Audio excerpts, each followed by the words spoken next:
Praise the Lord.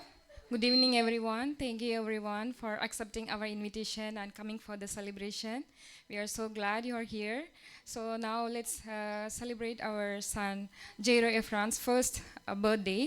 So now to begin with, let's start with prayer. Now Pastor Jacob will pray. Then we will our Kids for Christ are prepared some songs. They will sing songs for us.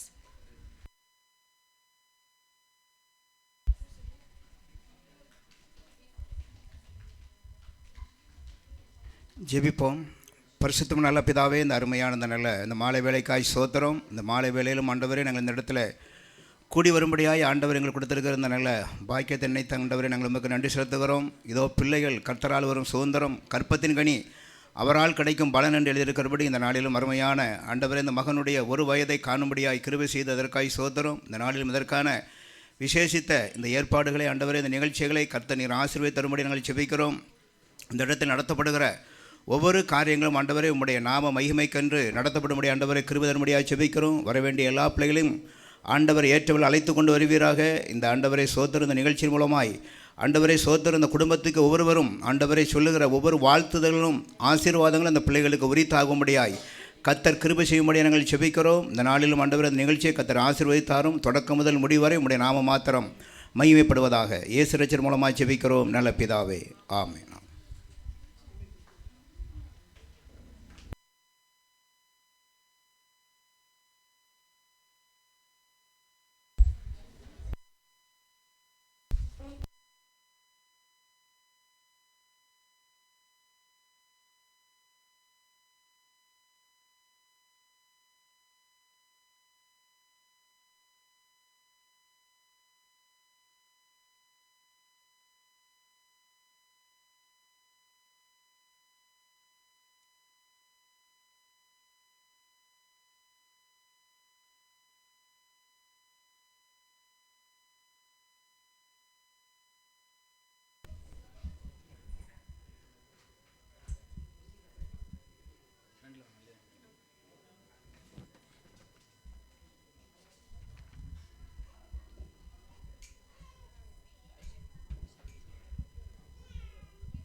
Check, check.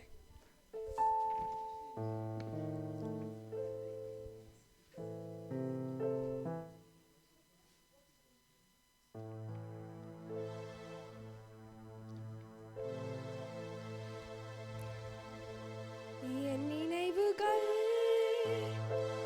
உம் நினைவல்ல, என் திட்டங்கள் உம் திட்டமல்ல. முழு மனதாய் பின்தொடர்வேனே, என் வாழ்க்கை முழுவதும் என்னை தாங்கி நீரே. கருவினிலே என்னை சுமந்தே, என் வாழ்க்கையும் மகிமையால் நிரப்பினீர். உள்ளங்கையிலே என்னை வணைந்தே, உம் நன்மையினால் முடி சூட்டினீர். நன்றி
நன்றி இதயத்தின் ஆழத்தின் நன்றி.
சுமக்கின்றவர் நன்றியால் வணங்கிடுவேன்.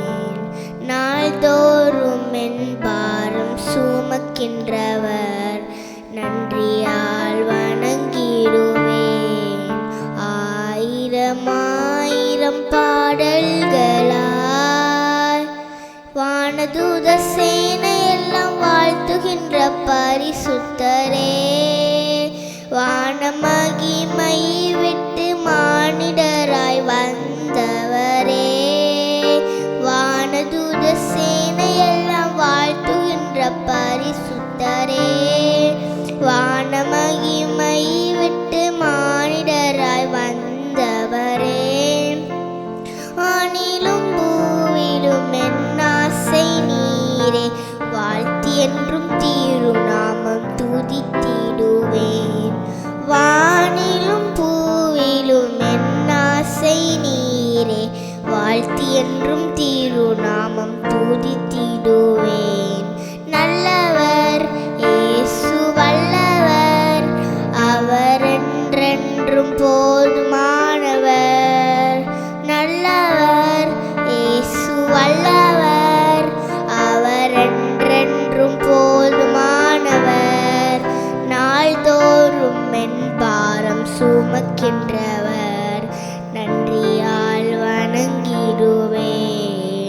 நாள்தோறும் என் பாரம் சுமக்கின்றவர் நன்றியால் வணங்கிடுவேன்.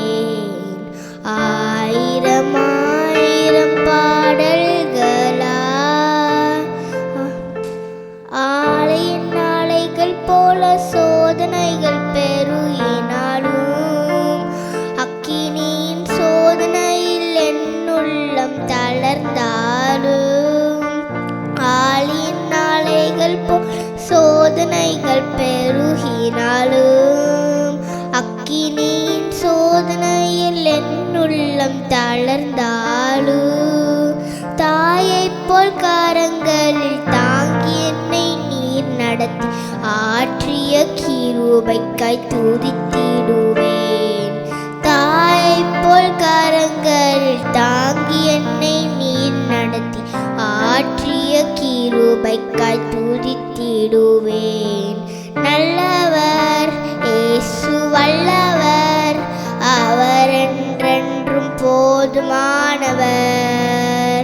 நல்லவர் இயேசு வல்லவர், அவர் என்றென்றும் போதுமானவர்.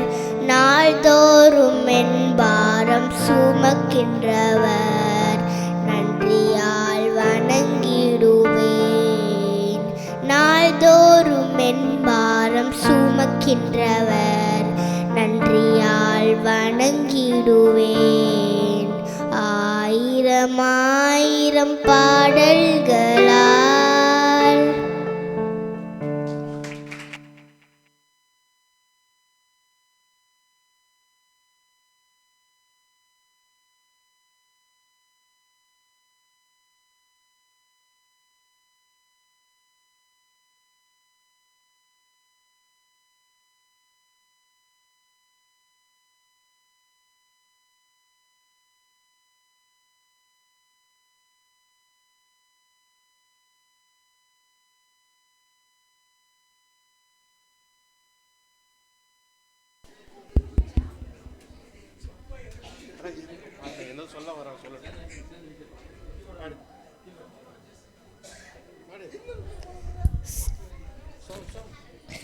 Jesus was enough in this and the kill, in this and the air, and that is you, and thou first thou, and there was thou in this so now, and the so in the out, this so many you know, this is so one, they'll send me this and now, this it, one this so no, and I will see you, and I see you not, You know them, Dad.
I would err on a silent night. Would I hear angels sing praises in the sky? If I were there, would I go with haste, with humble shepherds to seek His holy place? If I were there, I'd find the manger and bow before the tiny Savior. I sense the peace that fills the air. If I were there, if I were there.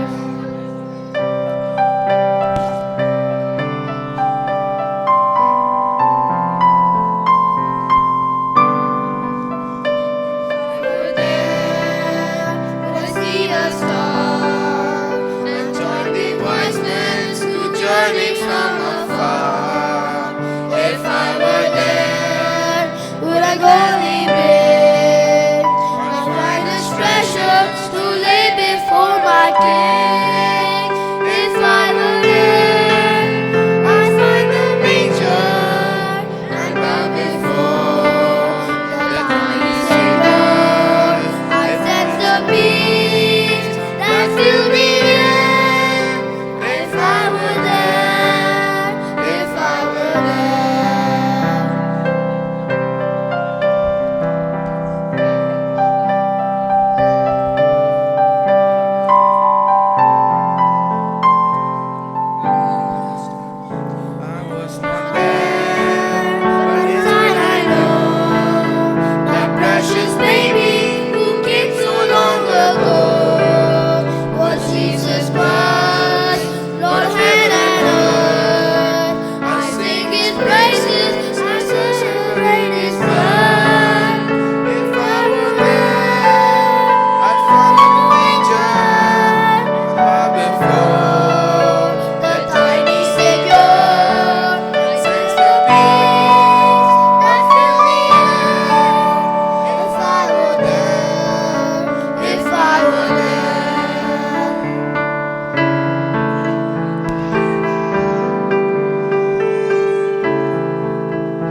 His name. Jesus, Call His name. Jesus, Call His name. Jesus, Call His name. Jesus, Call His name. Jesus, Call His name. Jesus, call His name, Jesus.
Hello hello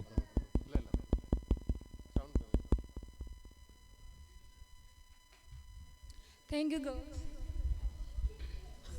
Praise the Lord. Check. Thank you, girls and boys, for your wonderful performances. It was really nice. May the Lord bless you. Now we would like to sing a song and then we will like to share our testimony also.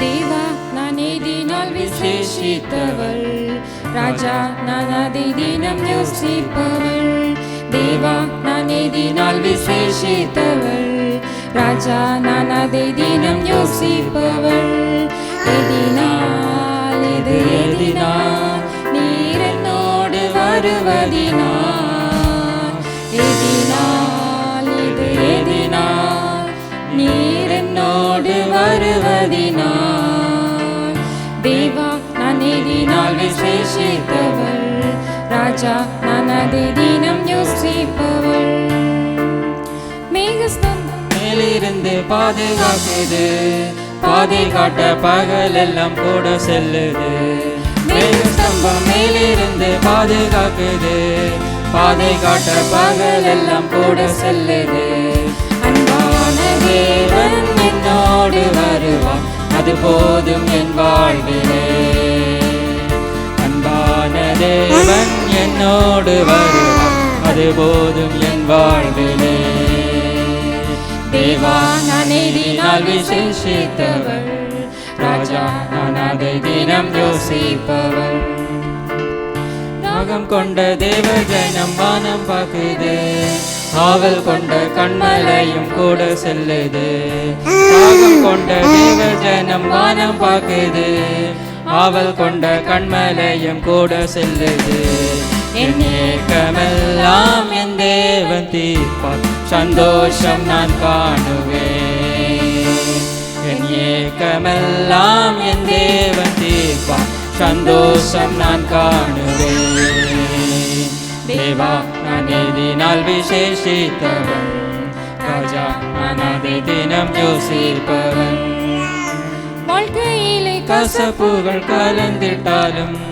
பாசமுள்ள ஒரு மரம் கூட வருது வாழ்க்கையிலே கசப்புகள் கலந்திட்டாலும் பாசமுள்ள ஒரு மரம் கூட வருது மாறாவின் நீரை தேனாக மாற்றும் என் நேசர் என்னோடுண்டு மாறாவின் நீரை தேனாக மாற்றும் என் நேசர் என்னோடுண்டு தேவா நான் எதினால் விசேஷித்தவள் ராஜா நான் அதை தினம் யோசிப்பவள் தேவா நான் எதினால் விசேஷித்தவள் ராஜா நான் அதை தினம் யோசிப்பவன் எதினால் இது எதினால் நீர் என்னோடு வருவதினால் எதினால் இது எதினால் நீர் என்னோடு வருவதினால் தேவா நான் எதினால் விசேஷித்தவன் ராஜா நான் அதை தினம் யோசிப்பவன்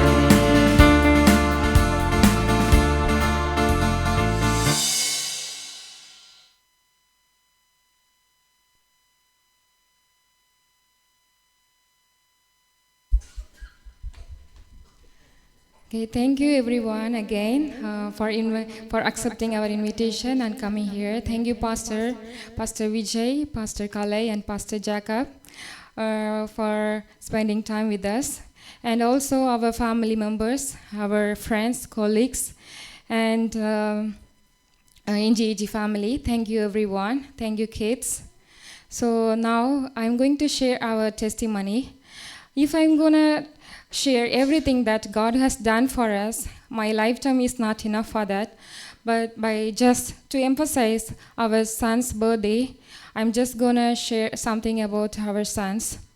So actually, we didn't had any thought to have second baby, because my first pregnancy was a nightmare for me, because I was so stressed during that time, and I had high blood pressure during my pregnancy.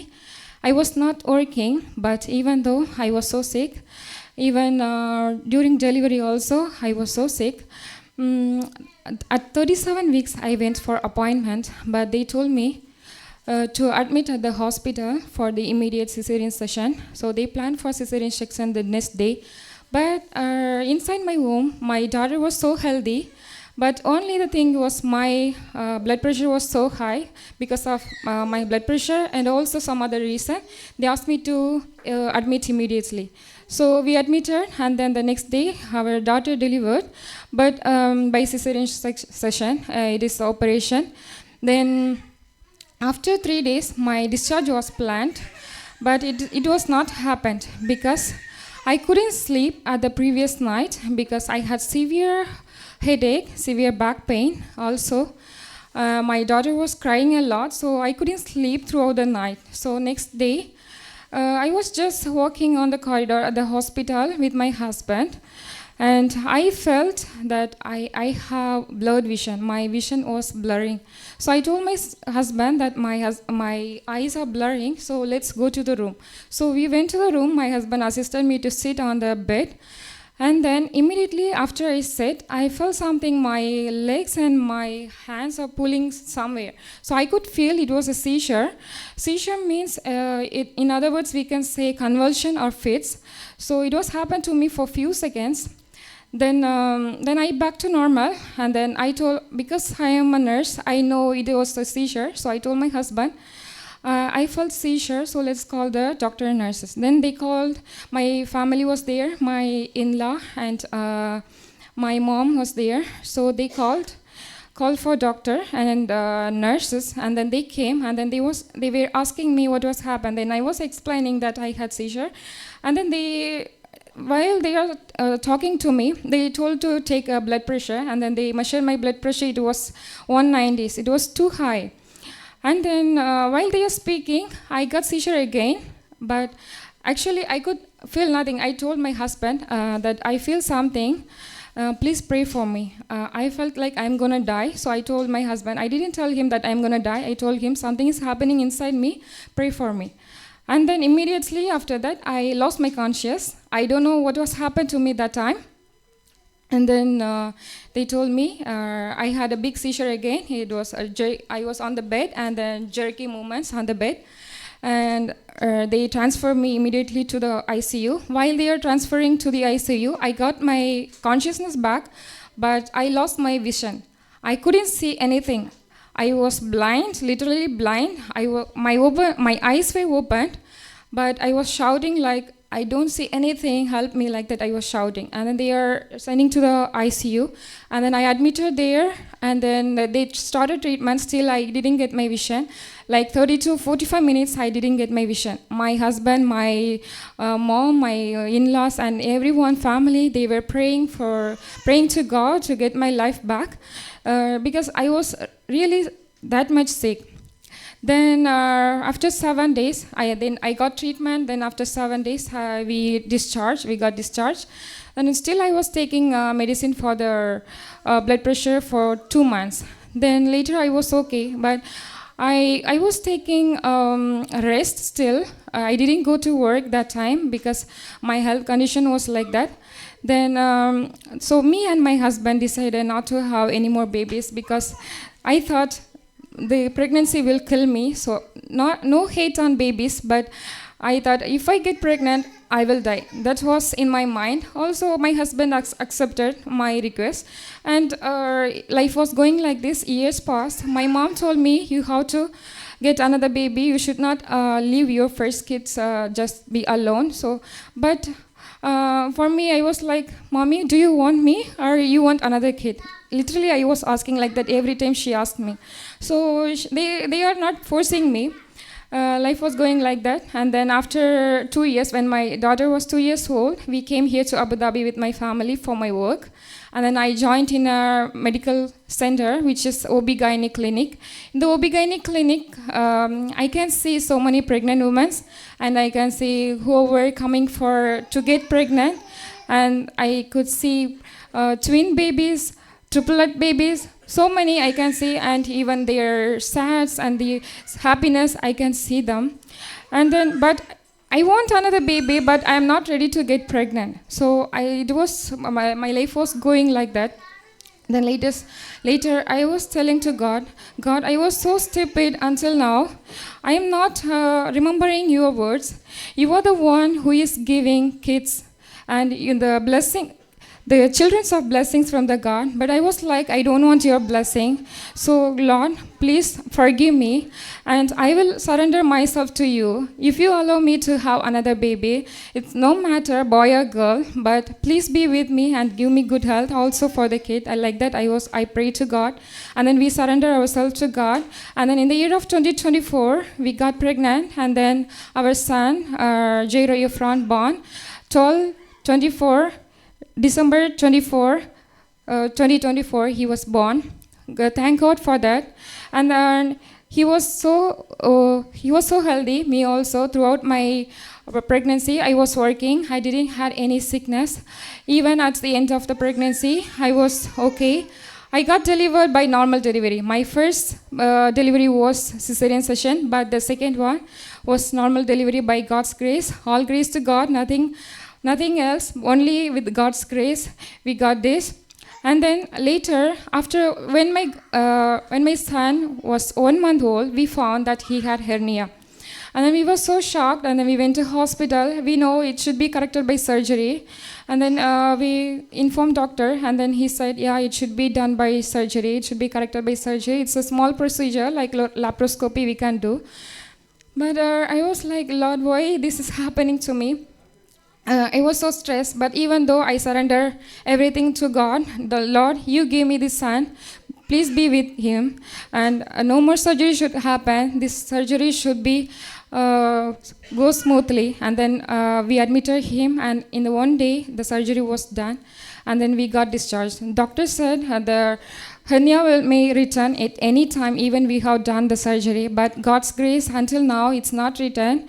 Also, he was healthy during this 1 year. God has blessed him. I thank God for everything. May the Lord bless this testimony, and may the Lord bless the baby with more health, more His grace, wisdom, and fear of God. Even for us also, God need to help us to grow our kids in Christ. Amen. Now,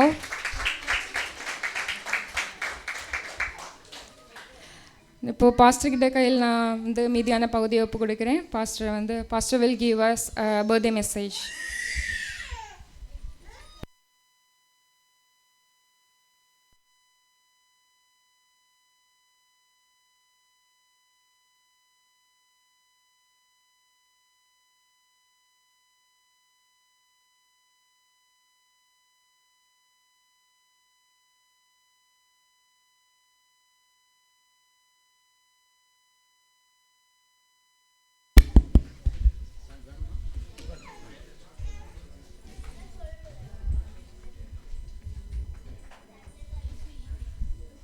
praise the Lord. ஆண்டவராகிய இயேசு கிறிஸ்து நாமத்தினாலே உங்களை சந்திப்பதில் மகிழ்ச்சி அடைகிறேன். மீண்டும் ஒரு சபையே ஒரு குடும்பம்தான். அந்த குடும்பத்துக்குள் ஒரு குடும்பமான குடும்ப நிகழ்வில் சந்திப்பதில் எனக்கு சந்தோஷம். ஜெய்ரோ எஃப்ரன் அவர் பிறந்த சாட்சியே அருமையான சகோதரி சொன்ன சாட்சிக்காய் ஸ்தோத்திரம். ஆண்டவர் உங்கள் குடும்பங்களிலே அற்புதம் செய்ததை அதை சபை நடுவே நண்பர்கள் உறவினர்கள் என்ற நிலையில் அவர்களை அழைத்து வந்து இந்த நல்ல நிகழ்வு ஒரு ஈவெண்ட்டாக நடத்தி ஆண்டவரை மகிமைப்படுத்த நீங்கள் தீர்மானம் எடுத்தீங்க. பெற்றோர் உங்களை ஆண்டவர் அதிகமாய் ஆசீர்வதிப்பாராக. நம்முடைய எல்லா நிகழ்வுகளும் எந்த ஒரு ஈவெண்ட்டும் கர்த்தருடைய வார்த்தைக்கு நாம் சில நேரம் கொடுப்பது அவசியம், கொடுக்குறோம். அந்த அடிப்படையில் நான் உங்களோடு எனக்கு கொடுக்கப்பட்ட சில நிமிடங்களில் கர்த்தருடைய வார்த்தையை பகிர்ந்து கொள்ள விரும்புகிறேன். சங்கீதம் 127 3, 4, 5 வசனங்களிலே விதமாய் வாசிக்கிறோம். இதோ பிள்ளைகள் கர்த்தரால் வரும் சுதந்திரம், கற்பத்தின் கனி அவரால் கிடைக்கும் பலன், வால வயதின் குமாரர் பலவான் கையில் உள்ள அம்புகளுக்கு ஒப்பாய் இருக்கிறார்கள்.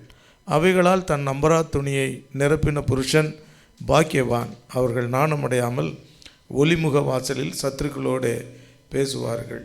பிள்ளைகளை குறித்த முக்கியத்துவம், பிள்ளைகள் எவ்வளவு முக்கியம் என்பது நாம் நடைமுறையிலே எல்லாருக்கும் தெரிஞ்ச ஒரு விஷயம் என்னென்றால், எங்கள் குடும்பங்களிலும் சிலர் ஆண்டவருடைய ஆசீர்வாதம் பெற பிள்ளைகள் கர்த்தரால் வரும் சுதந்திரம் அது இன்னும் எங்களுக்கு தாமதமாகிறது என்று சொல்லி வருத்தத்தோடு காத்திருக்கிற எங்கள் குடும்பத்திலும் சில பிள்ளைகள் உண்டு. ஆகவே அதை குறித்து விவரிக்க வேண்டிய அவசியமில்லை. பிள்ளைகள் அவ்வளோ முக்கியமானவர்கள். ஆனால் இந்த வசனத்திலிருந்து நாம் பார்க்கிறோம், வால வயதின் குமாரர் பலவான் கையிலுள்ள அம்புகளுக்கு ஒப்பாயிருக்கிறார்கள். பொதுவாக அந்த வசனத்தை நிறைய பேர் இப்படி தப்பாக புரிஞ்சுக்கிடுவாங்க. வால வயதின் குமாரர் அப்படின்னா ஒரு டீன் யூத்தை பற்றி ஏதோ சொல்கிறாங்க போல் இந்த வசனத்தில் அப்படின்னு நினைப்போம். ஆனால் உண்மை என்னென்னா, ஏற்ற காலத்தில் திருமணமாகி ஏற்ற காலத்தில் குழந்தை பேறு பெறுகிற அந்த தம்பதியினரை குறித்து வால வயதின் குமாரர் என்று சொல்லப்பட்டிருக்கிறது. அந்த ஏற்ற காலத்தில் திருமணமாகி ஏற்ற காலத்தில் அந்த நாட்களில் இருந்த ஆசீர்வாதம் பல பிள்ளைகள் அதை எப்படி ஒப்பிடப்பட்டிருக்கிறதுன்னு சொன்னால், பலவான் கையிலுள்ள அம்புகளுக்கு ஒப்பாயிருக்கிறார்கள். அவைகளால் தன் அம்பரா துணியை எப்படி அந்த அம்புகளெல்லாம் வச்சு ஆயுதங்களை வச்சு ஒரு பை வச்சுருப்பாங்க பாருங்கள், அம்பரா துணி, அதில் நிரப்பின புருஷன் அப்படின்னா ஏதோ ஒன்று உரம்பு இல்லை, பல அம்புகள் வைத்திருந்தால் அவர்கள் பாக்கியவான்கள். அந்த நாட்களிலே எவ்வளவு குழந்தைகள் இருக்கிறதோ அவ்வளவும் பாக்கியவான்கள் நினச்சாங்க. எல்லாமே நம்ம நாட்களுக்கு தலைகளாக இருக்குது. இப்போது ஒருத்தர் இருந்தால் போதும் அப்படின்னு நினைக்கிற காலத்தில் இருக்கிறோம்.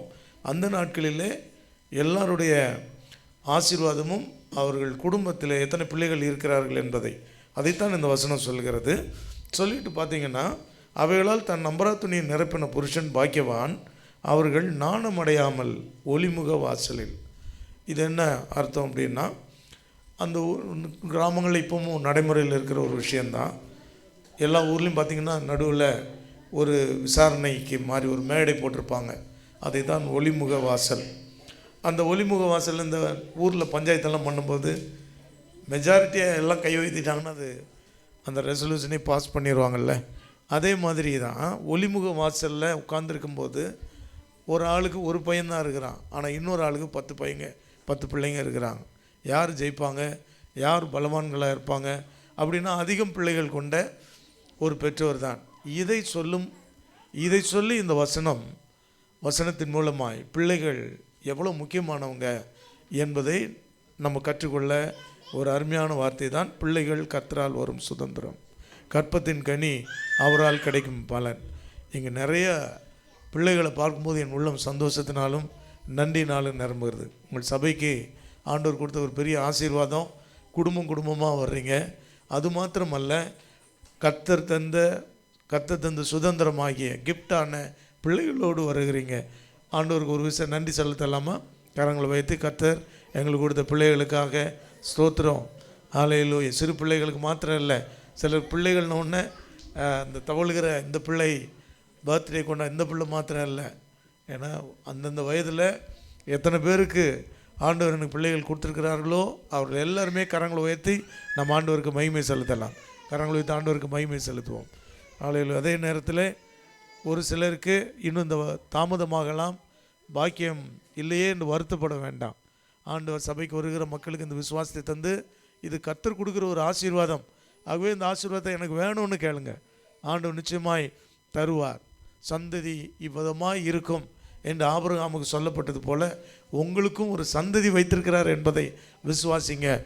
என் காலம் என்னோடு முடிஞ்சிருமோ அப்படின்னு நினைக்காம ஆண்டவர் சந்ததியை வைத்திருக்கிறார் என்று விசுவாசித்து கரங்களை வைத்து நாம் ஆண்டவருக்கு மகிமை செலுத்தலாம்.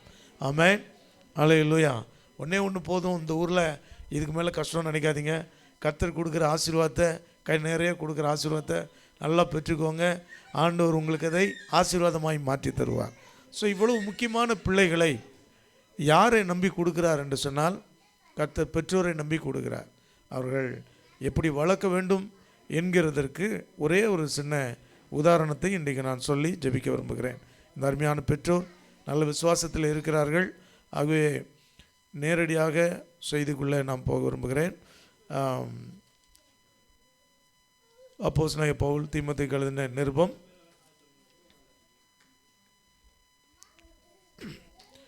2ஆம் அதிகாரத்தை எடுத்துக்கொள்வோம். 2ஆம் அதிகாரத்தை எடுத்துக்கொள்வோம். 2ஆம் வசனம் 3, 4, 5 வசனங்களை வாசிக்கலாமா? யாராவது வாசிக்க முடியுமா? ரைட், நானே வாசிக்கிறேன். ஃபங்க்ஷனுக்கு வந்திருக்கிறீங்க, நானே வாசிக்கிறேன். பிரியமுள்ள குமாரனாகிய தீமோத்தேயுவுக்கு எழுதுகிறதாவது, பிதாவாகிய தேவனாலும் நம்முடைய கர்த்தராகிய கிறிஸ்து இயேசுவினாலும் கிருபையும் இரக்கம் சமாதானம் உண்டாவதாக.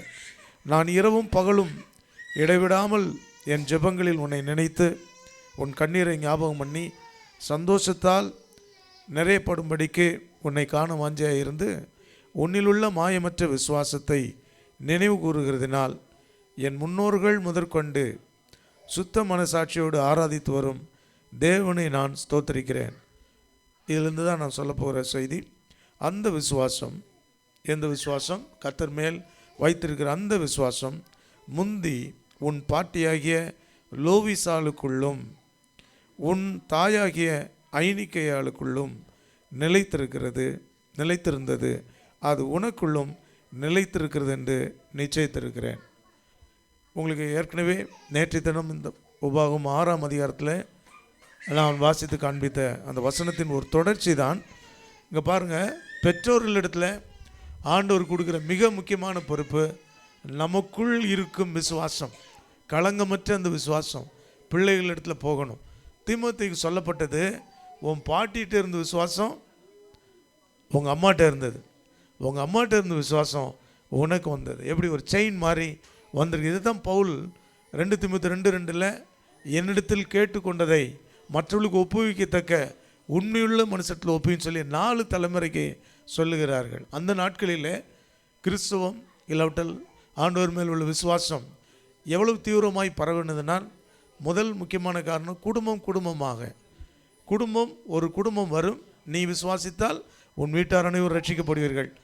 குடும்பம் வரும், அந்த குடும்பம் அநேக குடும்பங்களை கொண்டு வருவாங்க. ஸோ இது ஆண்டவர் கொடுத்த முதல் ஆசீர்வாதம், குடும்பமாய் கொண்டு வருவது.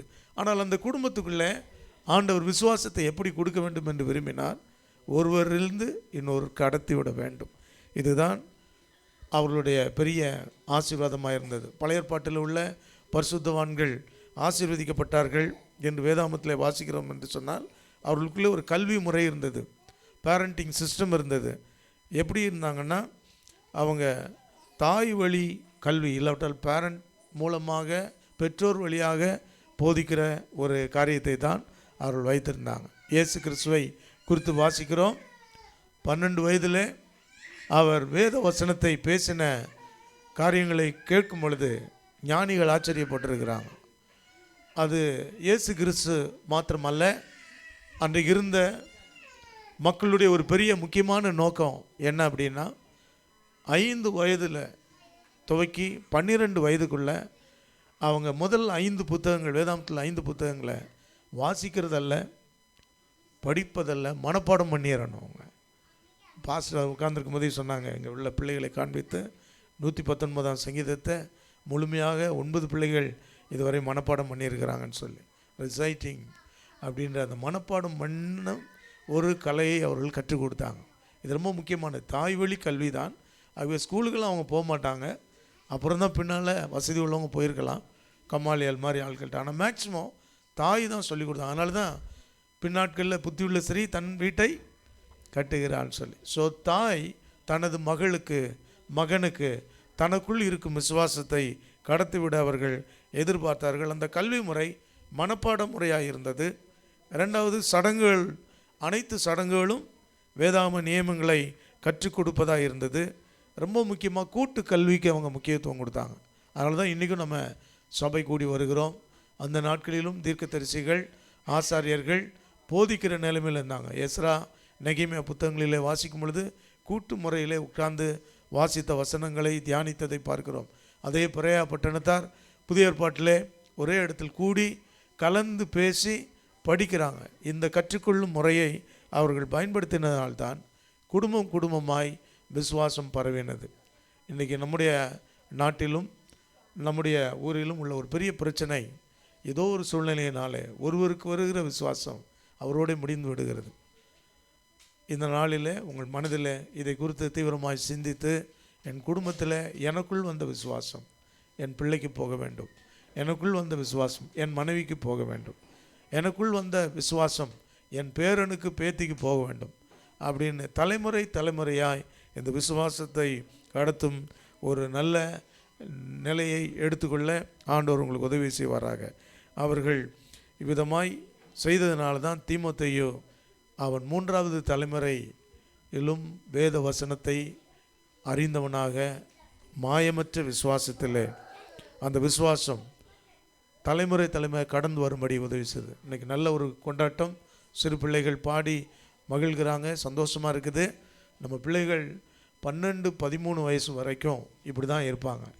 குறிப்பாக ஒரு மருத்துவர் விதமாக சொல்கிறாரு, ஒரு குழந்தை பிறக்கும் பொழுது அது மூளையில் எப்படி ஒரு ஒயிட் ஷீட் மாதிரி தான் இருக்குமா, அதனுடைய மெமரி ஒன்றுமே இருக்காது. ஸோ 12 வயசுக்குள்ளே அந்த பிள்ளை என்னெல்லாம் தன்னுடைய மனதிலே கற்றுக்கொள்ளுதலின் மூலமாய், பார்க்கிறதின் மூலமாய், படிக்கிறதன் மூலமாய் நிரப்பிக்கொள்கிறதோ அதுதான் அதனுடைய வாழ்க்கை.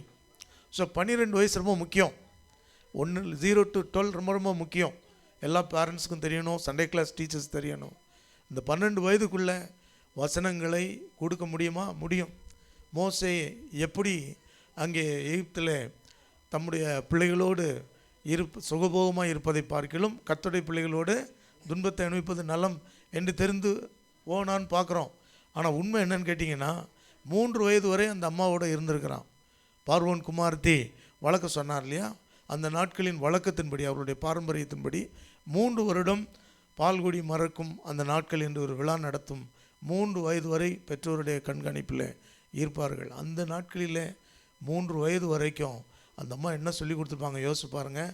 நீ அங்கே போகிற அரண்மனைக்கு போகிற, ஆனால் அங்கே அரண்மனை வாசி அல்ல, அந்த சொந்தக்காரன் அல்ல, உன்னை தேவன் ஏற்கனவே ஒரு திட்டத்தோடு தெரிந்தெடுத்திருக்கிறார். 3 வயசுக்குள்ளே என்ன கற்றுக் கொடுக்க முடியும்? கொஞ்சம் யோசிச்சு பாருங்களேன். நம்ம எவ்வளோ பிள்ளைகள் வளரட்டும், பின்னால் படித்துக்கொள்வாங்கன்னு நினைக்கிறோம். மோசையின் தாய் ஒருவேளை என் பிள்ளை பின்னால் படித்துக்கொள்ளணும்னு நினச்சிருந்தான்னா சரித்திரம் வேறு மாதிரி இருக்கும். 3 வயதுக்குள்ளே என்னெல்லாம் சொல்லிக் கொடுத்தா, நீ யார் என்பதை சொல்லிக் கொடுத்தா, உனக்கு ஒரு வேலை கொடுக்கப்பட்டிருக்கிறது. ஆகவே தான் சின்ன வயதில் மரணத்திலிருந்து தப்புவிக்கப்பட்டாய். எவ்வளோ அழகாக அந்த தாய் சொல்லி கொடுத்துருக்கணும். அது மனதுக்குள்ளே வளர்ந்து வளர்ந்து வாலிப வயதிலே ஒரு கட்டம் வரும் பொழுது தனது சகோதரர்களை கண்டு எப்படி தெரியும், தன் சகோதரன் என்று எப்படி அடையாளம் கண்டுகொள்ள முடிந்தது? தாய் ஊட்டின 3 வயதுக்குள்ளே. நம்முடைய பிள்ளைகளை நாம் எப்படி வளர்க்கிறோம் என்பது முக்கியம். நாங்கள் பாஸ்டராக இருக்கிறதுனால வீடுகளை சந்திக்க போகும் பொழுது அந்த வீடுகளில் போனவுடனே எங்களுக்கு ஒரு அசைன்மெண்ட் மாதிரி இருக்கும். பாஸ்டர்கிட்ட ஒரு பாட்டு பாடும்பாங்க, அல்லேலூயா சொல்லுன்னு சொல்லுவாங்க, ஒரு வசனம் ஒப்புவிம்பாங்க. மேக்ஸிமம் பாட்டு எப்படியோ பாடிடுவாங்க, ஏதோ ஒரு பாட்டு பாடுவாங்க. அதுக்கப்புறம் வசனம் சொல்லுன்னொடனே நிறைய வீடுகளில் நான் பார்த்துருக்கேன், ஒரே ஒரு வார்த்தையை திருப்பி திருப்பி சொல்லுவாங்க, இயேசு கண்ணீர் விட்டார். அப்பா எவ்வளோ பெரிய வசனத்தை அருமையாக சொல்லி கொடுத்துருக்காங்கன்னு நான் நினச்சிக்கிடுவேன். ஏன்னா மோசையின் தாய் இல்லை எவ்வளோ சொல்லி கொடுத்தா பாருங்கள், எவ்வளோ பெரிய தெய்வத்திட்டம் நிறைவேறினது. இன்றைக்கி ஒரு நல்ல தீர்மானம் எடுப்போம். உங்களுடைய விசுவாசம் என்றோ அது தன்னாலே போகாது, நீங்கள் தான் கடத்தி விட வேண்டும். முந்தி உன் பாட்டியாகிய லோவிசாளுக்குள்ளும் ஏன்னா உன் தாயாகிய ஐனிக்கையாளுக்குள்ளும் இருந்தது அதே விசுவாசம் இப்பொழுது உனக்குள்ளும் வந்திருக்கிறதுக்காக ஸ்தோத்திரம். இந்த நல்ல தீர்மானத்தை இந்த நாளில் பெற்றோரும் எடுத்துக்கொள்ள வேண்டும். இங்கு சிறு பிள்ளைகளை உடையவர்கள் எல்லாரும் நீங்கள் எடுத்துக்கொள்ள வேண்டும். 12 வயது நல்ல சான்ஸ், அதை நிச்சயமாக நான் நம்புகிறேன். அது வேதாமத்தின்படியும் வலியுறுத்தப்படுகிறதுனால தான் இயேசு கிறிஸ்து 0 to 30 பாருங்கள் நமக்கு தெரியல, ஆனால் கரெக்டாக ஒரு பிரேக் அதில் 12 வயசில் ஆலயம் வந்தார்னு இருக்கு. ஏன் அப்போ அந்த 12 வயசு ரொம்ப முக்கியங்க. ஸோ அந்த 12 வயதுக்குள்ளே எதையெல்லாம் கற்றுக் கொடுக்க முடியுமோ கற்றுக் கொடுக்க பெற்றோர்கள் முயற்சி செய்யுங்கள். அதுபோல் சண்டே கிளாஸ் டீச்சர்ஸ் நீங்கள் முயற்சி செய்யுங்க. 13 வயசுக்கு அப்புறம் பிள்ளைகள் பேரண்ட்டு உட்காந்து படிக்க மனம் அற்று இருப்பாங்க. அதுக்கப்புறம் அவங்களோட பிஎஸ் தான், அவங்க நண்பர்கள் தான் அவங்களுக்கு முக்கியம். அதுக்கப்புறம் அவங்க வாழ்க்கையில் ஒரு நாளும் பெற்றோரிடத்தில் உட்காந்து கேட்க மாட்டாங்க. அதனால தான் பிள்ளை ஆண்டவனை நடக்க வேண்டிய வழியில் நடத்து, அவன் முதிர் வயதானாலும் விடாதிருப்பான். அவங்க நீங்கள் உங்கள்கிட்ட சொல்லிக் கொடுங்கம்மா அப்படின்னு கேட்குற நாளில் கற்றுக் கொடுக்க தவறிவிட்டால் அந்த பிள்ளைக்காக நாம் கதறி அழ வேண்டியது அவசியமாக இருக்கும். ஒரு தேவ மனிதன் விதமாய் சொல்லுகிறார், 12 வயதுக்குள் முதல் சான்ஸ். எப்படியாவது உங்கள் பிள்ளைகளுக்கு விசுவாசத்தை உங்களுடைய உங்களுக்குள் வந்த விசுவாசத்தை கடத்தி விடுங்க, இம்பார்ட் பண்ணிடுங்க. தவறிட்டா அடுத்த செகண்ட் சான்ஸ் 20 வயசுக்கு மிஸ் பண்ணிட்டீங்க அப்படின்னு சொன்னால் அதுக்கப்புறம் உங்கள் பிள்ளைகள் உங்கள் கண்ட்ரோலில் இருக்க மாட்டாங்க. அது மாத்திரமல்ல, அவங்கள நீங்கள் திரும்ப விசுவாசத்துக்குள்ளே நடத்தணும்னு ஆசைப்பட்டாலும் உங்களால் முடியாது, கடினமாக இருக்கும். ஸ்டான்லின்னு ஒரு அண்ணன் இருக்கிறாரு, உங்களுக்கு தெரியும், உங்கள் அநேகர். அவர் ஒரு புத்தகத்தில் எழுதியிருக்கிறார், 20 வயதுக்குட்பட்ட 20 பேரை தேர்ந்தெடுத்தார்கள். 20 பேருக்கு சுவிசேஷம் சொன்னார்கள். 19 பேர் ரட்சிக்கப்பட்டார்கள். அவர் அதில் வேடிக்கையாக எழுதுவார், அந்த ஒரு நபர் ரட்சிக்கப்படவில்லை, ஏனென்றால் அவருக்கு சொன்னவர் சரியாக சொல்லவில்லை. அப்படியானால் 20 வயதுக்குட்பட்ட நிலையில் யாரெல்லாம் சுவிசேஷத்தை கேட்கும் வாய்ப்பு, வசனத்தை கற்றுக்கொள்ளும் வாய்ப்பு இருக்கிறதோ அவர்கள் ஆசீர்வதிக்கப்பட்டவர்கள். அவர்கள் எவ்வளோ பெரிய ஆசீர்வாதம். எப்படி அம்பரா துணியை ஒரு பிள்ளைகள், நிறைய பிள்ளைகள் இருந்தால் அந்த வீடு ஆசீர்வாதம் இருக்கிறதோ அதுபோல் சபையில் ரட்சிக்கப்பட்ட பிள்ளைகள், அதுவும் சிறுவர்கள், இளைஞர்கள், வாலிபர்கள் இருந்தால் அவ்வளோ ஆசீர்வாதமானது. ஒரு பெரிய கண்டுபிடிப்பு விதமாய் சொல்லுகிறது, இதை சொல்லி ஜெபிக்க விரும்புகிறேன்.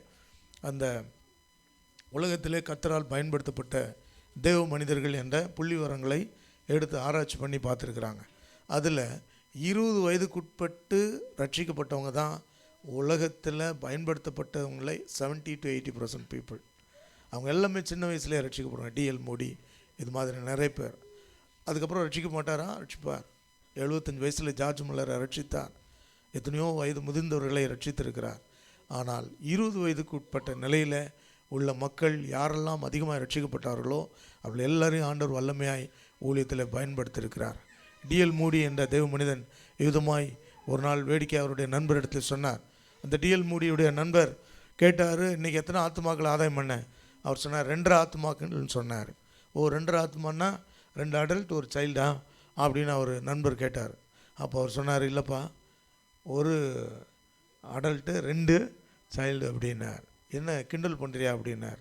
அவர் சொன்னார், அடல்ட்டு அவர் இப்போ தான் நான் சுவிசேஷம் சொல்லி ரட்சிக்குள்ளே நடத்திருக்கேன், அவருக்கு இப்போவுமே வயசு 55-60 ஆயிடுச்சு, மிஞ்சி போனால் இன்னொரு 10 வருஷம் இருப்பார், ஒரு 20 வருஷம் இருப்பார். அவர் என்னை பொறுத்த வரைக்கும் அரட்டி கேட்டான். ஆனால் 10 வயசு 12 வயசில் ரட்சிக்கப்பட்ட பிள்ளைங்க 150 வருஷம் இருப்பாங்க, அவங்க என்னை பொறுத்த வரைக்கும் முழு டிக்கெட்டு அப்படின்னார். இது எவ்வளோ முக்கியமான விஷயம் பாருங்கள். உங்கள் பிள்ளைகளை நீங்கள் கவனமாய் கருத்தாய் போதித்து எவ்வளோ அது கொஞ்சம் கூட மிஸ் பண்ணிடக்கூடாது. நான் விசுவாசி இருந்த நாட்களில் ஒரு பெற்றோர் இதை தவறு செய்ததை பார்த்தேன். அவங்க பிள்ளைகள் வளர்ந்த விதத்தையும் நான் பார்த்தேன். இதை எச்சரிப்பாய் சொல்லி நான் முடிக்க விரும்புகிறேன். நான் போய் யூத் மீட்டிங்காக கூப்பிட போவேன். அவர் சொல்லுவார், அவர் பெரிய இன்ஜினியர், அவர் சொல்லுவார், தம்பி, நான் இவன் வயசில் எவ்வளோ மோசமானவனாக இருந்தேன் தெரியுமா? சர்ச்சுக்கு வர மாட்டேன், கீழ்ப்படிய மாட்டேன், எல்லா கெட்ட பழக்கம் இருந்தது தம்பி. என்னை ஆண்டவர் மாற்றவில்லையா? அதுபோல் என் மகனை மாற்றுவார். தொந்தரவு பண்ணாத, அவன் படிக்கட்டும், நல்ல ஸ்பெஷல் கிளாஸ்லாம் போட்டும், அதில் கவனம் செலுத்தட்டும், நீ வேறு எதுவுமே நீ செய்யாதன்னு சொல்லிட்டார். அது அவனுக்கு வயசு அப்போ நான் நினைக்கிறேன் 15-16 வயசு இருக்கும். ஒரு 10 வருஷம் கழித்து எங்கள் ஒரு டிஸ்டன்ட் ரிலேட்டிவ் தான், ஆனால் திரும்ப அவங்களை சந்திக்கும் வாய்ப்பு கிடைத்தது. நான் போனேன். அப்போ அந்த அக்கா சொல்கிறாங்க, என் கையை பிடிச்சி சொல்கிறாங்க, என் பிள்ளைகளை எப்படியாவது காப்பாற்று கலை, எப்படியாவது உங்களை ரட்சிப்புகளை நடத்தணும் கலை, இவ்வளவு துன்மார்க்கமாக இருப்பாங்கன்னு நினைக்கவே இல்லை அப்படின்னு அப்போ தான் அவர் சொன்னது எனக்கு ஞாபகத்தில் வந்தது. அவனே கற்றுக்கொள்வான், அவனே தெரிந்து கொள்வான் அப்படின்னு விட்ட பெற்றோருடைய கண்ணீரை அன்றுதான் நான் உணர்ந்தேன். தீமோத்தேயு, உன்னை குறித்து நான் பாராட்டுகிறேன். இந்த விசுவாசம் உன் பாட்டியாகிய லோபிசாலுக்குள்ளும் உன் தாயாகிய ஐநேக்கியாளுக்குள்ளும் இருந்தது, அது இப்பொழுது உனக்குள்ளும் வந்திருக்கிறது. இங்கே இருக்கிற எல்லா பெற்றோர்களும், இங்கே இருக்கிற அருமையான பெற்றோர்கள் மாத்திரமல்ல, எல்லா பெற்றோர்களும் உங்கள் பிள்ளைகளுக்கு குறித்த கரிசனையோடு கருத்தாய் போதிக்க ஆண்டவர் உங்களுக்கு உதவி செய்வாராக. பெற்றோர் முன்னே வாருங்கள். உங்கள் குழந்தையோடு பாஸ்டர் டீம் நீங்கள் வந்து ஜெபத்தை நடத்தும்படி அன்பாய் கேட்டுக்கொள்கிறேன்.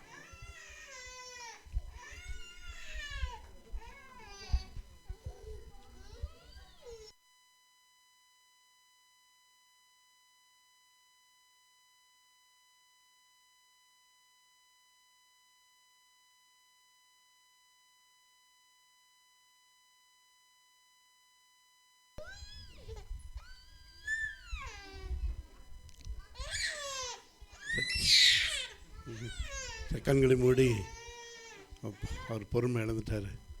சரி, ஓகே. கண்ணில் மூடி நம் மகனை ஆசீர்வதித்து நம்ம ஜெபம் பண்ணுவோம். எங்கள் அன்பின் பரலோக தகப்பனே, நன்றியோடு உம்மை ஸ்தோத்திரிக்கிறோம். அருமையான மகனுக்காக நாங்கள் இந்த இடத்தில் கூடி வந்த அந்த முகாந்திரத்தை கர்த்தர் அறிவீர். அருமையான கர்ப்பத்தின் கனியை அற்புத பிள்ளையாக கொடுத்திருக்கிறீர். அருமையான ஜெயரோ எஃப்ரனுக்காக நாங்கள் எல்லாரும் ஒருமனப்பட்டு ஒரு அக்ரிமெண்ட் ஸ்பிரிட்டோடு நாங்கள் ஜெபம் பண்ணுகிறோம். இந்த குடும்பத்துக்காக ஜெபம் பண்ணுகிறோம். கர்த்தர் இந்த மகனை இம்மட்டும் இந்த ஒரு வருடம் முழுசும் கண்மணி போல காத்தீர். இந்த மகளுக்கு இந்த பிரசவத்திலே ஆண்டவரே நம்முடைய கரம் கூட இருந்தது. உம்முடைய சித்தம் பரத்திலிருந்து நீ அருளின அந்த ஈவு ஆண்டவரே அது விசேஷித்தது. நீ தருகிற ஒவ்வொன்றும் இட்ஸ் ப்ரெஷியஸ். நீர் எதை கொடுத்தாலும் ஆண்டவரே அதை எங்களிடத்தில் சிறப்பாய் அந்த சிறப்பானதை கொடுக்கிறவர், சிறந்ததை கொடுக்கிறவர். அதை கொடுத்து எங்களிடத்தில் என்ன எதிர்பார்க்கிறீர் என்கிறதையும் இன்றைக்கு நாங்கள் கேட்டோம். அதன்படி நடக்க ஒவ்வொரு பெற்றோராகி எங்களுக்கு நீர் உதவி செய்யும்படி ஜெபிக்கிறோம். இப்பொழுதும் மகன் மீது ஆண்டவரே நம்முடைய கரம் ஆண்டவரை தொட்டு ஆசீர்வதிக்கட்டும். இம்மட்டும் மகனை காத்த தேவன் வழி நடத்தினவர் இந்த குடும்பத்தை தொடர்ந்து வழி நடத்தும். அருமையான இந்த பிள்ளைகள் ஆண்டவரை உம்முடைய நாமத்தின் மகிமைக்காக என்றென்றைக்கும் ஆண்டவரே இந்த பிள்ளைகள் ஆசீர்வாதமாக இருக்கட்டும். வளர்ந்து வரும்போது ஆண்டவரே இந்த பிள்ளைகள் குடும்பத்திற்கும் சபைக்கும் சமுதாயத்துக்கும் ஆசீர்வாதமாக இருக்க வாழ்த்தி நாங்கள் ஜெபிக்கிறோம். இன்னும் அநேக பிறந்த நாட்களை நாங்கள் காணும்படி உதவி செய்யும். சந்ததியை வர்த்திக்க பண்ணும். வம்சத்தை விருத்தியாக்குகிற தேவன் இந்த வம்சத்தையும் நீர் விருத்தியாக்கி உம்முடைய வருகை மட்டும் அது தொடரும்படி நாங்கள் ஆசீர்வதித்து ஜெபித்து அனுப்புகிறோம். அருமையான பெற்றோருக்காக ஸ்தோத்திரம். இந்த பிள்ளைகளை ஆண்டவரே நல்ல ஞானத்தோடு இந்த பிள்ளைகளை வளர்த்தெடுக்க கர்த்தர் கிருபை பாராட்டும். இயேசுவின் நாமத்தில் ஜெபிக்கிறோம் ஜீவனுள்ள நல்ல பிதாவே. ஆமென், ஆமென். God bless you all.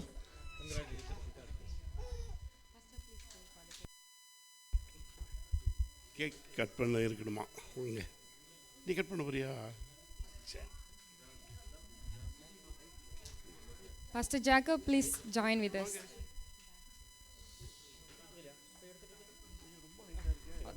Also, all the kids, please join with us on the stage.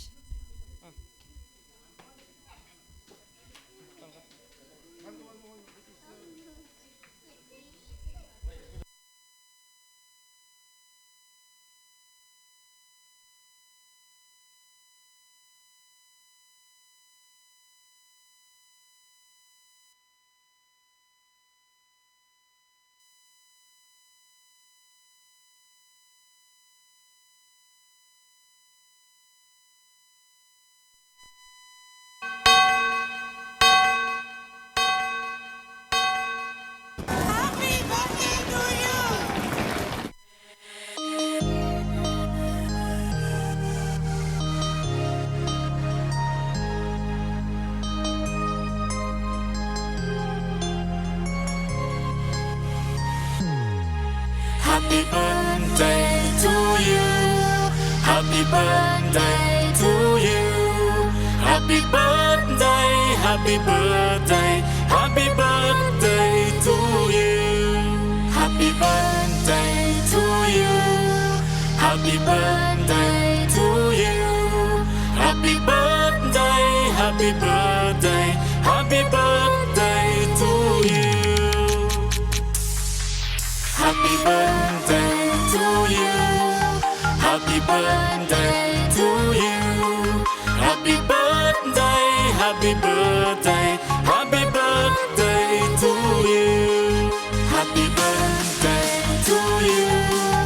Happy birthday to you.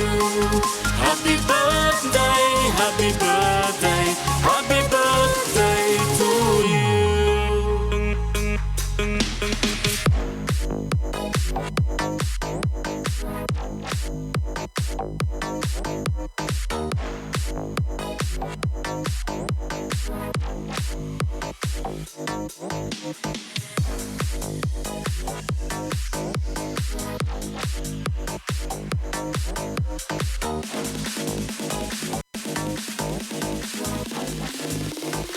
Happy birthday to you. Happy birthday to you. Happy birthday, happy birthday, happy birthday to you. Happy birthday to you. Happy birthday to you. Happy birthday, happy birthday, happy birthday to you.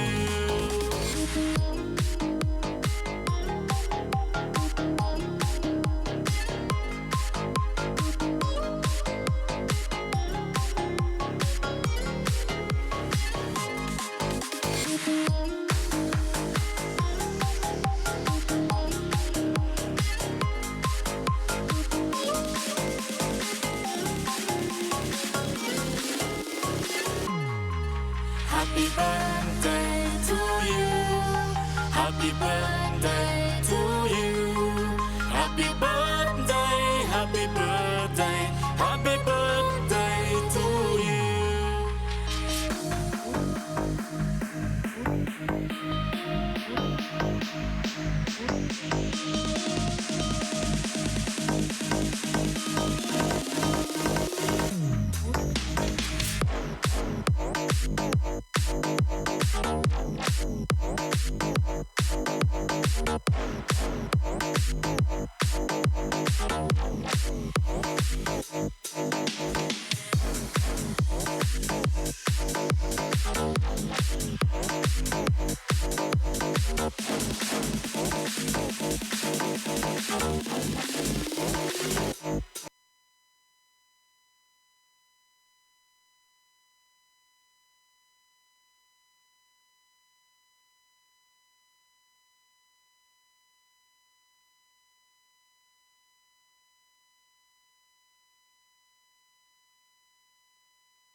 விடாதே ஆவியானவர் உனக்குள்ளே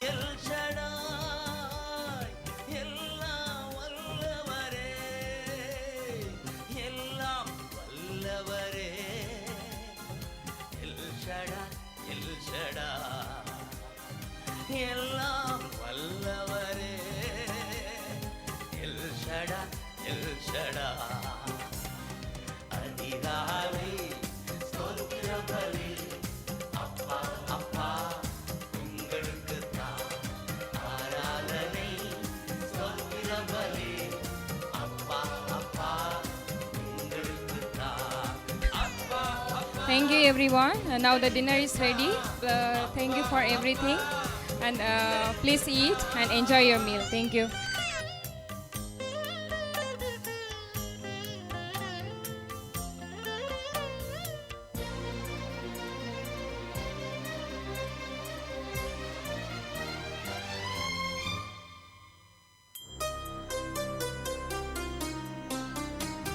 எல்ரோய் எல்ரோய்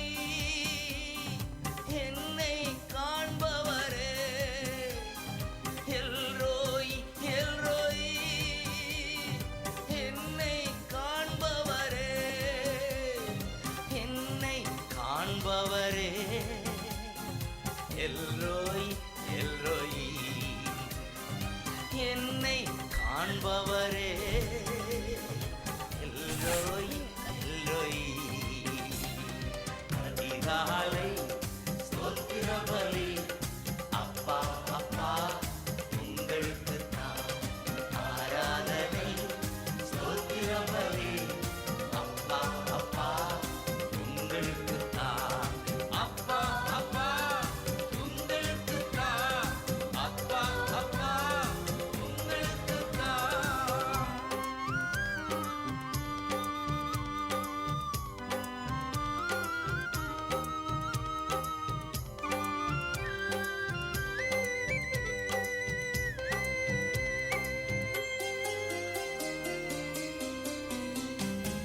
யெகோவா நீரே எல்லாம் பார்த்துக் கொள்வீர். யெகோவா நீரே எல்லாம் பார்த்துக் கொள்வீர். எல்லாம் பார்த்துக் கொள்வீர். யெகோவா நீரே எல்லாம் பார்த்துக் கொள்வீர். யெகோவா நீரே அதிகாலை ஸ்தோத்திர பலி அப்பா அப்பா உங்களுக்கு தான் ஆராதனை. ஸ்தோத்திர பலி அப்பா அப்பா உங்களுக்கு தான். அப்பா அப்பா உங்களுக்கு தான். அப்பா அப்பா உங்களுக்கு தான். அப்பா அப்பா உங்களுக்கு தான். அப்பா அப்பா உங்களுக்கு தான். அப்பா அப்பா உங்களுக்கு தான். அப்பா அப்பா உங்களுக்கு தான். Those who want to wish the child, they can come onto the stage and give their gifts.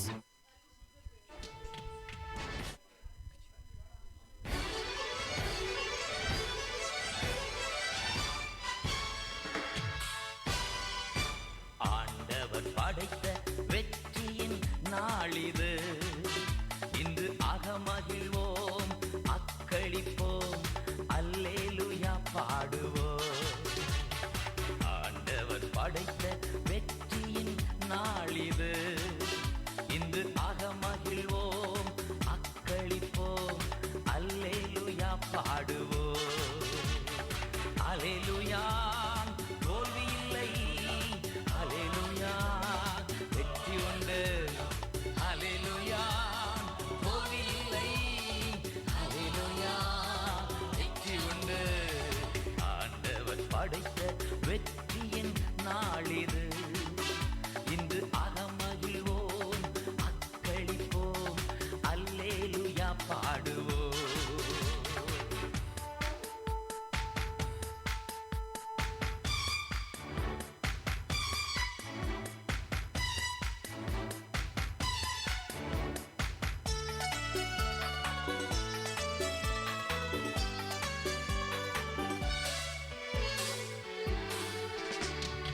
எனக்கு உதவிடும் எனது ஆண்டவர் என் பக்கம் இருக்கிறார். எனக்கு உதவிடும் எனது ஆண்டவர் என் பக்கம் இருக்கிறார். உலக மனிதர்கள் எனக்கு எதிராக என்ன செய்ய முடியும்? உலக மனிதர்கள் எனக்கு எதிராக என்ன செய்ய முடியும்? தோல்வி இல்லை எனக்கு, வெற்றி பவனி செல்வேன். தோல்வி இல்லை நமக்கு.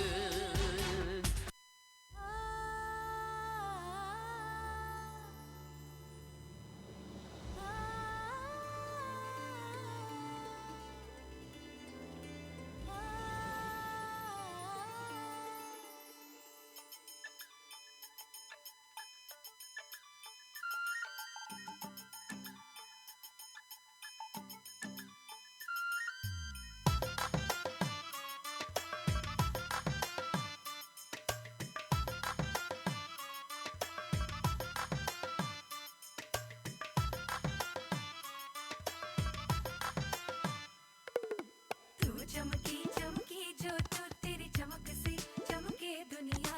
तू चमकी चमकी जो तो तेरी चमक से चमके दुनिया. रोशनी सुनहरी सी निखरी सवेरी सितारे आसमां के भीगे कर जो. सुलगती धूप जैसी चमकती शाम जैसी हर महफिल को सजाए बस वो. आई कभी ना ऐसी रात, हर जुबां पे तेरी गूंज उठी है कायनात झूमे जहां अब तेरे साथ.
मन बहके जो तेरी खुशियों को जो तू छेड़े चांदनी बोले तुझको उसकी चांदनी न चुरा ले चांदनी न चुरा ले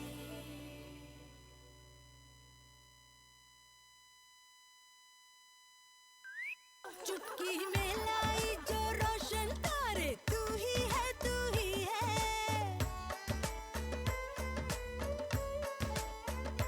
खोली पिटारी जादू की वो तू ही है तू ही है வெற்றி பவனி செல்வோம் ஆண்டவர் படைத்த வெற்றியின் நாளிது இன்று அகமகிழ்வோம் அக்களிப்போம் அல்லேலூயா பாடுவோம் அல்லேலூயா தோல்வி இல்லை அல்லேலூயா வெற்றி உண்டு அல்லேலூயா தோல்வி இல்லை அல்லேலூயா வெற்றி உண்டு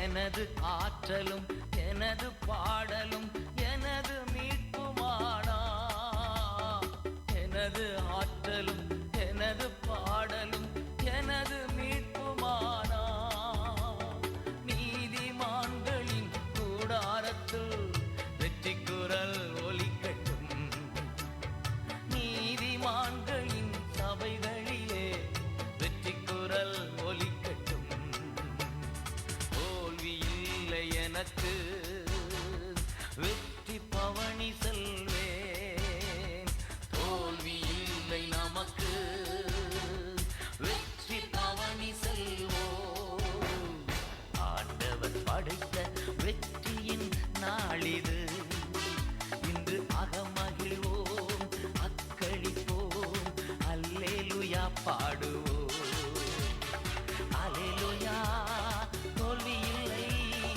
அல்லேலூயா வெற்றி உண்டு அல்லேலூயா தோல்வி இல்லை அல்லேலூயா வெற்றி உண்டு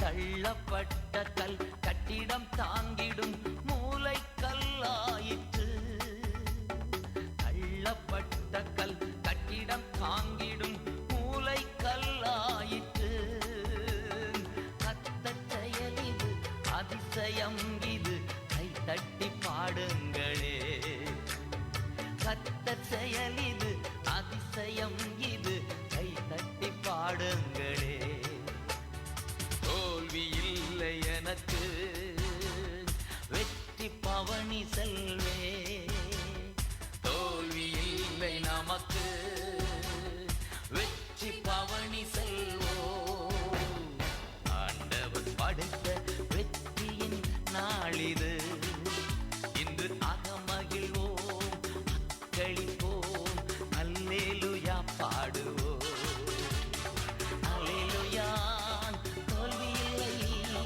அல்லேலூயா வெற்றி உண்டு அல்லேலூயா தோல்வி இல்லை அல்லேலூயா வெற்றி உண்டு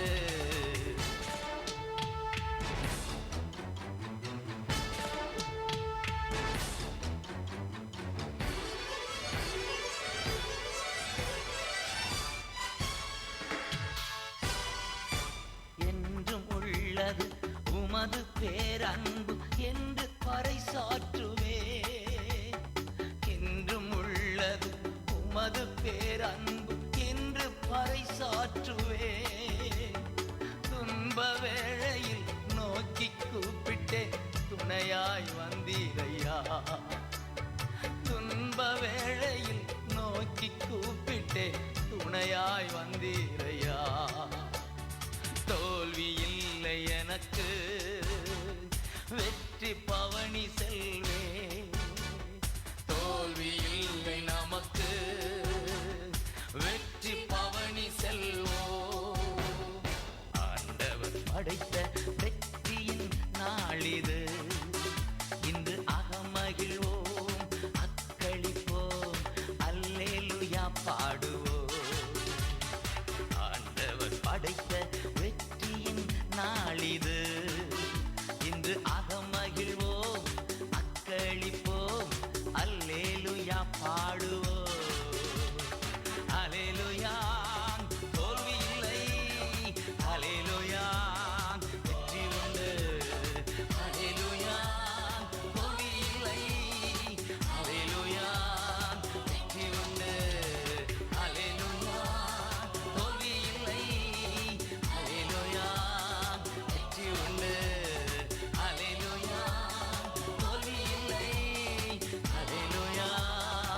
I've spent the last week shooting with the new Huawei Mate X7.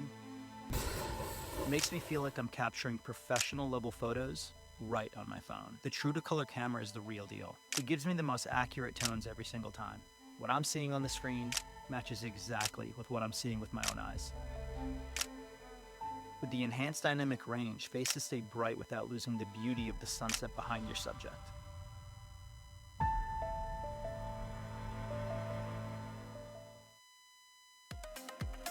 With the Amex Platinum Card, you can enjoy up to $200 in dining credit at over